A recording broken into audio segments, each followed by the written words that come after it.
요즘 배터리 화재 사고 소식이 심심찮게 들리지야. 부산 도시철도 내 대용량 리튬 배터리 반입 금지가 추진됩니다. 그래가 부산교통공사가 내년 1월부터 부산 도시철도 역사와 객실 내 교통약자용 전동 휠체어를 제외하고 리튬 배터리 탑재 개인형 이동 장치의 반입을 금지하는 방안을 추진한다고 하대야. 요 방안 두고 이야기 한번 나눠볼까요? 예, 동의대 소방방재학과 소방방재행정학과 류상일 교수 전화 연결되어 있습니다. 나와 계시죠, 교수님? 안녕하십니까? 안녕하십니까? 네, 안녕하세요. 예, 우리가 배터리 뭐 하는데 리튬이온 배터리가 이제 어떤 전자기기에 쓰는지 그것부터 좀 알려주시죠. 네네. 우리가 리튬이온 배터리는 사실 이제 충전과 방전을 계속 반복할 수 있는 2차 전지의 한 종류입니다. 그래서 충전과 방전 과정에서 플러스 리튬 이온이 양극과 음극 사이를 이동하면서 충전도 되고 나중에 사용할 때 이제 방전도 되고 이런 배터리인데요. 네네. 흔히 우리가 이제 높은 에너지 효율이 있고 긴 수명이라든가 뭐 낮은 자가 방정률이라든가 이런 것 때문에 스마트폰, 노트북, 전기차 뭐 널리 전자기기에 널리 사용되는 그런 배터리입니다. 예. 우리 생활 곳곳에 쓰이는 전자기기인데, 근데 요 리튬 이온 배터리는 와 불이 잘 나거나 폭발할 가능성이 있는 건지 궁금합니다. 네, 그 리튬 이온 그 성질 자체가 사실 좀 이렇게 다른 물질들과 이렇게 결합을 잘 하고 그 특히나 뭐 물 같은 경우에는 이제 물에 수소가 들어있지 않습니까? 네네. 수소하고 만나게 되면 이제 폭발을 할 수도 있고 그래서 습기라든가 이제 물하고는 반응이 잘 되고 그다음에 리튬이온 배터리 자체가 뭐 과열이라든가 충격이라든가 과충전이라든가 이런 현상으로 해서 분리막이 손상돼서 불이 나면 열폭주가 발생합니다. 예. 온도가 막 1000도 이상까지 이제 치솟고 화재가 계속 이제 열이 계속 높기 때문에 한번 불이 나면 계속 진화가 안 되는 그런 현상 때문에 리튬이온 배터리가 더 위험성이 큽니다. 그러니까 아무리 물을 뿌려도 꺼지지가 않더라고요. 그래서 근데 이제 스마트폰 보조 배터리 뭐 이런 게 좀 작잖아요. 그런데 오늘 얘기하는 이 전동 킥보드, 전기 자전거 이런 건 배터리가 제법 큰가 보죠. 어떻습니까? 네, 맞습니다. 사실 우리가 스마트폰 같은 경우는 사실은 이게 만들어진 지도 되게 오래됐잖아요. 예. 작은 배터리는 사실 기술적으로 보완이 많이 됐기 때문에 화재 발생 빈도가 낮거든요. 스마트폰 같은 경우는. 예. 근데 이제 전동 킥보드 같은 경우에는 이 배터리 자체도 원래 높은 용량과 전압이 들어가기 때문에 일단 그 배터리 용량 자체가 크고 그리고 이게 제품 안전성이라든가 기술적 보완이라든가 이런 게 이제 스마트폰 배터리만큼 오랫동안 이게 이제 안전성을 확보한 제품이 아니기 때문에 사실 뭐 시스템상에서 좀 미흡한 점이 있을 수가 있어요. 그래서 화재 위험성이 더 높고 그다음에 화재가 발생을 하게 되면 이제 대형 화재하고 폭발 위험성이 좀 있기는 있습니다. 특히 이 중국산 비인증 배터리가 좀 더 위험하다고 하던데 어떻습니까? 맞습니다. 사실 중국산 비인증 배터리 같은 경우에는 화재 및 폭발 위험성이 매우 크기 때문에 사용하지 않는 게 좋고요. 한국 소비자원에서 조사를 해보니까 시중에 유통 중인 제품 중에서 일부 중국산 리튬이온 보조 배터리가 과충전 시에 배터리의 내부 보호회로가 부품이 손상되어서 이게 이제 좀 화재 발생 가능성이 높은 걸로 나와 있더라고요. 이 보호회로가 사실 부재하면 어떻게 되냐면 우리가 100% 충전이 되면 더 이상 공급을 안 시키는 게 보호회로인데요. 그 보호회로가 이제 에러가 나면 100% 이후에도 계속 공급을 하기 때문에 거기에서 이제 화재가 발생할 수 있고 스파크가 나고 열폭주 위험이 높아지기 때문에 사실 비인증 배터리는 사용하지 않는 게 좋습니다. 그러니까 이제 충전 능력만 생각하는데 그렇죠? 보호회로가 돌아가느냐 안 돌아가느냐 이게 더 중요한 것 같네요. 그죠? 네, 맞습니다.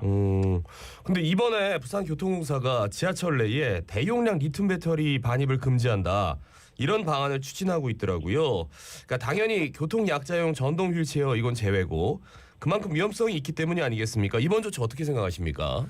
맞습니다. 우선은 그 부산교통공사 조치가 좀 선제적인 조치라고 저는 개인적으로 생각을 하고 있습니다. 그래서 말씀하신 것처럼 그 개인형 이동 장치라든가 이런 대용량 보조 배터리 반입을 금지하고 있는 거거든요. 그래서 이제 일반 시민분들이 갖고 다니는 조그마한 주머니에 넣는 건 상관없고 그리고 말씀하신 것처럼 교통 약자용 전동 휠체어에 들어가는 대용량 배터리는 이제 제외를 시키거든요. 그렇기 때문에 이제 우리가 일상생활에서는 뭐 킥보드라든가 이런 부분이 이제 전기 자전거라든가 전기 킥보드라든가 이 정도가 이제 지하철 내에 탑승이 안 될 것 같아요. 근데 아까도 말씀드린 것처럼 이게 이제 안전성 차원에서 개정을 해서 이렇게 하게 된다면 혹시라도 이 지하철 역사라는 게 지하철 공간이라는 게 또 되게 좁은 공간이지 않습니까? 예. 불이 나면 이제 시민분들이 연기라든가 대피 이런 게 좀 쉽지 않을 것 같아요. 그래서 선제적으로다가 그런 조치를 한 것 같습니다. 예. 그러고 160와트시 이상의 대용량 배터리도 반입이 금지되는데 이게 통상적으로 사용되는 휴대용 보조 배터리, 노트북 그리고 스마트폰 배터리의 4배 수준이라고 하더라고요. 앞서 말씀해 주신 대로 작은 배터리와 큰 배터리 위험 정도가 다르기 때문이겠지요? 네, 맞습니다. 그 비행기 같은 경우에도 말씀하신 대용량 배터리라든가 이런 건 사실은 위탁 수화물로도 운송이 안 되거든요. 예. 그 캐리어 안에 넣지 말라고 이제 얘기를 하는 게 사실 폭발이라든가 화재 위험성 때문에 그런 거고요. 그렇죠. 이게 리튬이온 배터리는 사실 용량이 크면 클수록 화재 발생 시에 이제 방출되는 열과 가스량도 많아지고 열폭주도 심해지고 그렇기 때문에 폭발 위험성과 이 배터리 용량은 이제 비례 관계라고 보면 되지 않습니까? 네네. 그러니까 크면 클수록 더 위험해서 과충전, 외부 충격, 고온 노출 시에 사실 열폭주로 일어나고 화재라든가 폭발이 더 심해지니까 용량이 큰 거를 막는 건 어떻게 보면 좀 당연한 조치인 것 같습니다. 예. 당장 비행기 탈 때 뭐 공항 수화물 같은 거는 검사가 가능한데 지하철 들어가는데 배터리가 이게 들어갈 수 있는 건지 없는 건지 뭐 가방에 싸가지고 들어가면 이게 좀 걸러질까? 실효성 논란은 좀 있는 것 같아요.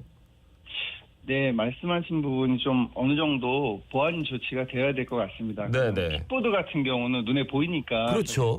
단속이 가능하지만 대용량 배터리 같은 경우는 가방 안에 있으면 이게 대용량 배터리인지 우리가 구분을 할 수는 없잖아요. 예. 단속이 사실은 쉽지 않을 것 같습니다. 그래서 우리가 지속적인 홍보라든가 이제 교육이 필요해서 그리고 이쪽 지하철이라든가 이런 항공사 이런 관련 기관과도 좀 뭔가 협조를 해서 캠페인을 진행을 하고 시민분들에게 인식 전환을 계속 해야 하는 게 필요할 것 같고요. 그렇게 해야지만 제가 보기에는 이게 되지 그냥 이렇게 어느 이상 가지고 다니면 안 됩니다. 그래도 그거 사실 단속할 인력도 없는 거지 않습니까? 네. 좀 실효성 있는 그런 정책 보완이 필요해 보입니다. 예. 전동 킥보드, 전기 오토바이, 전자담배 등 일반 시민이 일상에서 요 리튬 배터리 쓸 때 주의해야 할 점 뭐가 있을까요? 네, 일단은 KC 인증 제품을 꼭 사용하셔야 될 것 같습니다. 예. 그래야지만 아까 말씀드린 것처럼 보회로가 작동이 잘 되거든요. 네네. 꼭 그 KC 인증 마크 국내 시판되고 있는 제품을 사용하시는 게 좋고 그리고 전격 충전기를 사용을 해야 됩니다. 우리가 충전할 때 다 비슷하게 생겼다고 막 꽂으시거든요. 근데 그 제품에 맞는 어떤 충전기를 꼭 사용을 하셔야지 그렇지 않은 경우에 좀 위험성이 따라 붙게 되고요. 그리고 스마트폰이라든가 배터리라든가 이런 거 충전할 때는 침대, 소파 이렇게 좀 불이 붙기 쉬운 것들 있지 않습니까? 예. 그런데 사실 충전을 안 하는 게 제가 보기에는 좀 필요해 보이고요. 그리고 사실은 제일 중요한 건데 이거 쉽지는 않는데 100%가 충전이 되면 반드시 콘센트를 빼놓는 게 필요하거든요. 그래서 주무시다가 새벽에라도 100% 충전이 되면 바로 빼놓는 게 그 제품이 화재 발생으로부터는 좀 예방이 되는 그런 효과가 있습니다. 그러니까 충전하다가 아니면은 이제 정전 이후에 이제 스파크가 나면서 화재가 됐다. 근데 현재까지는 그 휴대폰 충전하다가 화재 났다. 이런 얘기는 그렇게 많지는 않아서 그런데 분명히 그 유통기한이라는 게 있어서 아무래도 좀 위험하긴 한가 보죠. 어떻습니까? 네, 맞습니다. 말씀하신 것처럼 사실은 휴대폰을 우리가 한국 분들 같은 경우에는 자주 바꾸는 편이고요. 네.